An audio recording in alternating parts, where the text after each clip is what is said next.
Hi, I am Dr. Miller. I'm here to present to you the Enriched Math course, which we have not been able to continue because of a national medical emergency. So the last lessons of the course I'm now presenting in this video. If you have any questions, you can call me or you can get the document associated with this video so that you can read it on your leisure. Thank you. Here we have the Pascal Triangle. In the top rows, we start with the first column, a 1, and everything else after that is 0. Going down the rows, the first number in each of the rows is also 1. To obtain the other numbers in the Pascal triangle, we take a particular square, look at the square above it and the square to the left of the one above it, and add those two together. So in the example here, we have 2 plus 1 is 3.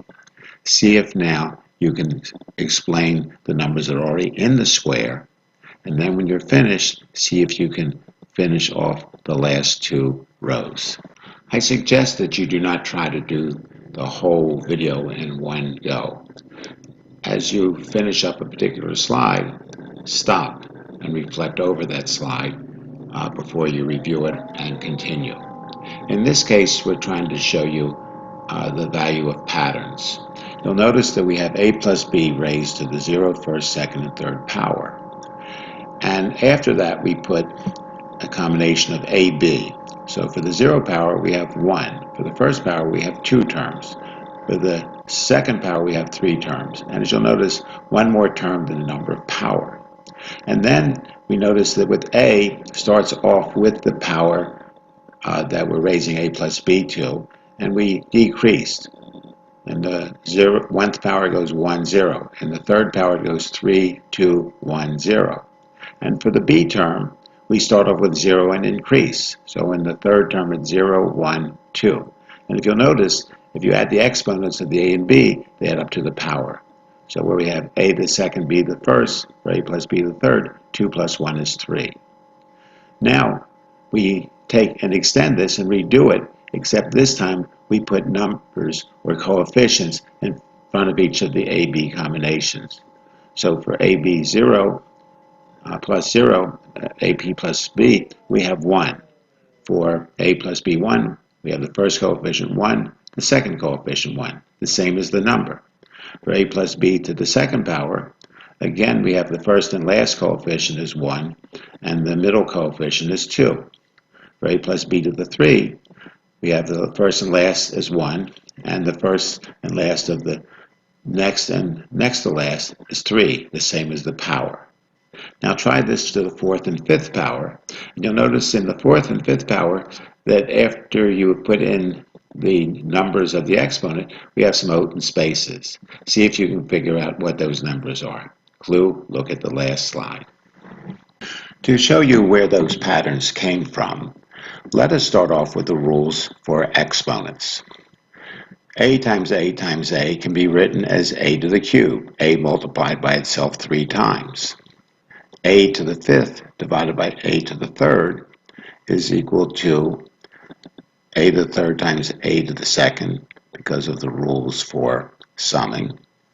And dividing it by A to the 3rd, A to the 3rd over A to the 3rd is 1, so we're left with A to the 2, which is really 5 minus 3. So when we divide bases, we subtract.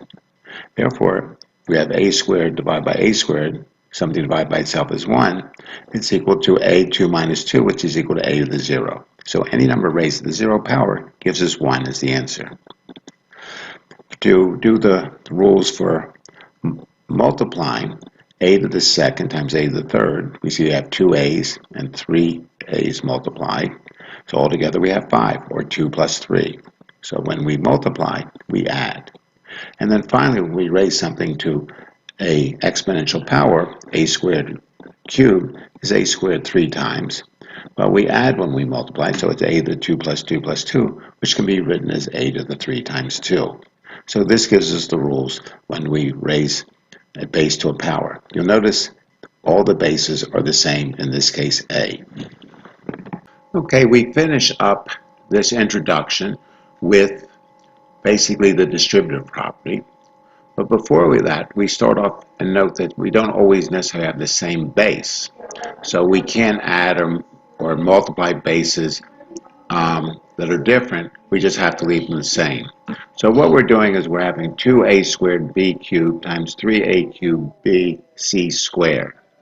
So we try to get all the coefficients together, the 2 and the 3, the a's, the b's, and the c's. And now we can see 2 times 3 is 6, a squared plus a cubed is 2 plus 3 is a to the 5th, and b by itself can be written as b to the first, so b to the third times b to the first is 3 plus 1 is 4. And so multiplying these two together, we're left with just coefficients in the a's and b's and c's. The distributive property says that we multiply a sum by a number, we multiply that number by each number in the sum and add the results. To show why that works, we have 2 plus 3 times 7, which is the same as 5 times 7. We write out 5 sevens as we would have in multiplication, and then we associate 2 of them and 3 of them, and 2 of them associated is 2 times 7, 3 of them is 3 times 7. So we can see intuitively how the distributive property works. If we have 2 plus 3 times 4 plus 5, we can do it two ways. We can either take and think of the 4 plus 5 as 9 and multiply it first by the 2 and then the 3. There we see the 2 times 4 plus 5 and the 3 times 4 plus 5. Or we could keep the 4 plus 5 as the sum and 2 plus 3, 5, and multiply those together. So it's 5 times 4, 2 plus 3 times 4, and 2 plus 3 times 5. Now, where this becomes interesting, if we have 2ab plus 3ab, we can group those ab's as a single grouping, and we see we can factor that out, and that gives us, or the reverse distributive property, and that gives us 2 plus 3 times ab, and 2 plus 3 is 5ab. This information is going to be useful when we are doing our binomial expansion. We recommend at this time that you take a rest and review the stuff before going on, because this is a good stopping and resting point. This is going to be an important tool in solving the rest of the problem that we have started. This is the binomial expansion. We first multiply a plus b times a plus b, which is a plus b squared. We do this by using the distributive property. First we multiply the a times the a and then the a times the b, giving us a times a plus a times b, which can be written as a squared plus ab. Then we multiply by b times the a and b times the b. Well, b times a using the commutative process can be written as ab, and b times b is b squared. Now moving over to the right, we now add these, and we see that we have 1ab plus 1ab is 2ab's. That was the distributive property that we covered before. Now we just continue this. We take the a squared plus 2ab plus b squared and multiply it by a plus b. Multiplying by a, we get a cubed plus 2a squared b plus ab squared. Then multiplying by the b, we get ba squared or a squared b. B times the 2ab, the b picks out the b to make it b squared, and we get 2ab squared. And finally, b times b squared is b cubed. Now we add them. The 2a squared b and the 1a squared b gives us 3a squared b, and the 2ab squared and the ab squared give us 3ab squared. And if we take a look at that, that could have been written as, remembering that a0 and b to the 0 is equal to 1, could have been written in the form that we've seen before. This is where math becomes very interesting. We are going to define a function by a power series. This function is e, which is some constant, which we don't know right now, raised to the x power, is defined by x to the 0 divided by 0 factorial plus x to the 1 divided by 1 factorial plus, and continue that pattern indefinitely. Now we evaluate this function, e to the x, by in the place of x putting 1. And when we do this, this gives us a value of 2.71828 when we evaluate it down to 10 places. Okay, the part that's marked off will change as we get more numbers. The part that is in dark will stay the same. We then, in the place of x, put 1/2, and we get a value of 1.64872. We don't have to take this far because this function converges faster. And then we do the same thing for x equal 1/4. Well, if we look at this, this is really e to the 1/4 power. Well, the 1/4 power multiplied by the 1/4 power, adding exponents, will give us the 1/2 power. And sure enough, when we multiply, we will get 1.6487, perhaps 2. It only is good to as many places as it is. And if we take the 1/2 power, 1.648 times, etc., times itself, we get 2.7182, etc. Now, the beauty of this is that these numbers can be taken out to more and more places if we would like better and better accuracy. Usually 5 places is enough accuracy. So this function sort of works out very nice mathematically. It's consistent that we find that if this is truly an exponent, that we find that the exponents add up as we would have expected. This is it. This is what we've been striving for. We basically put numbers in there to be comfortable with the fact that this function does operate in the way we expect.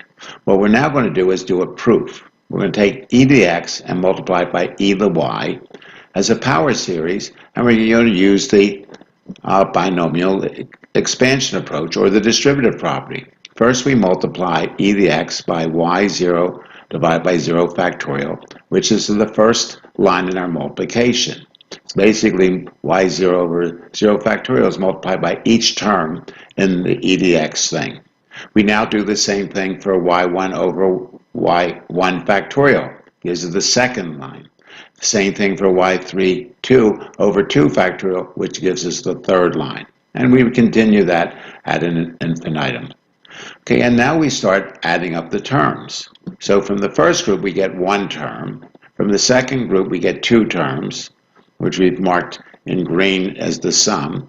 And the third group, which we had to move over a little bit, we put in blue, which was 3 terms. And if we now write these terms out, we will recognize that this was the binomial expansion. The first term is 1, because x to the 0 and y to the 0 are both 1 and 0 factorial, and 0 factorial are 1. And the next 2 terms, if we look at those, it's basically x plus y, the first power, divided by 1 factorial. And the second terms in blue are really x plus y to the second power, divided by 2 factorial. And we put a note underneath to show how we got that from the binomial expansion we've done earlier. Okay, we also would note that if we raise a negative number to an odd power, we get -1. If we raise to an even power, we get +1. So we can find e to the minus x by just substituting -x, and we find that the signs are alternating. And just out of interest, we put 1/4 in there, and we get that's 0.77880. Well, we know that e raised to a negative power, or a base raised to a negative power, is the same as dividing by that to the positive power. And sure enough, when we divide by x to the 1/4, which we got from our numerical calculations on the previous page, we get the same answer. So this gives us great confidence in this function, which we just seem to pull out of nowhere. Turns out that we now could investigate this further to find out exactly where that function came from. But mathematicians can sometimes just take a guess, and a very good guess, and discover things. We would like to terminate this exercise with the inverse of an exponent, which is a logarithm. And the logarithm is defined as follows. Base a raised to the log a of b is equal to b. And with that definition, using exponents, we're going to prove some interesting things with logarithm. If we take b times c, b can be written as a log ab, as we saw before, and c can be written as the same thing, except replacing b with c. But if we keep that together as b times c, to the left we see it can be written as log of the base a of b times c. Well, since a on the left is equal to a on the right power, then the powers must be equal. So we get the log of the product is equal to the sum of the logs. If we go underneath and do the same thing, b raised to the c power, treating it as a unit, we get the left side. Treating it separately, we get b, which is a log a to the b, raised to the c power. And when we have an exponent raised to an exponent power, we multiply the exponents. And then, since the left is equal to right, then the exponents must be equal.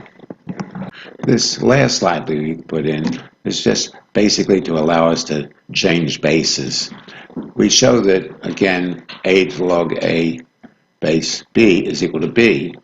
And if we substitute b for a, we would discover that the only way that could be true is if log of b to its own base would be equal to 1. Okay, then we also take that same definition and we take the log of both sides to the base b.